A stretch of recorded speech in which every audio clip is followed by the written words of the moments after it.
મહીસાગરથી કે જ્યાં રાજ્યના ત્રીજા નંબરના કડાણા ડેમની અંદર પાણીની ભરપૂર આવક અત્યારે સામે આવી રહી છે। છેલ્લા ઘણા સમયથી જે વરસાદ વરસ્યો છે તેને કારણે હાલ તો ટૂંક સમયમાં અહીં નંબરના કડાણા ડેમમાં પાણીની આવક સામે આવી અને આપને જણાવીએ કે હાલ આ ડેમની અંદર સતત પાણીની આવક નોંધાતા અહીં ડેમમાં 19,443 ક્યુસેક પાણીની આવક અત્યારે સામે આવી છે।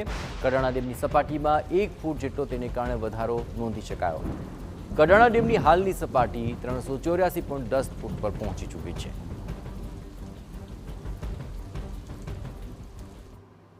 ડેમની સપાટીમાં 1 ફૂટ જેટલો વધારો થઈ ગયો। અવિરત વરસાદને કારણે પાણીનો આવરો આવી રહ્યો છે, તેને કારણે ડેમની સપાટીમાં વધારો થયો છે।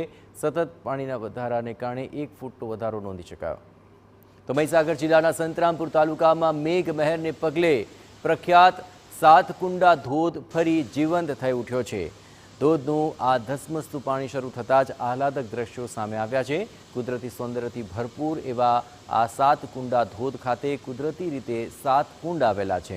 વરસાદનું પાણી આ 7 કુંડમાં એક બાદ એક પડતું હોય છે, જે એક અદ્ભુત અને મનોરમ્ય દ્રશ્ય સર્જે છે।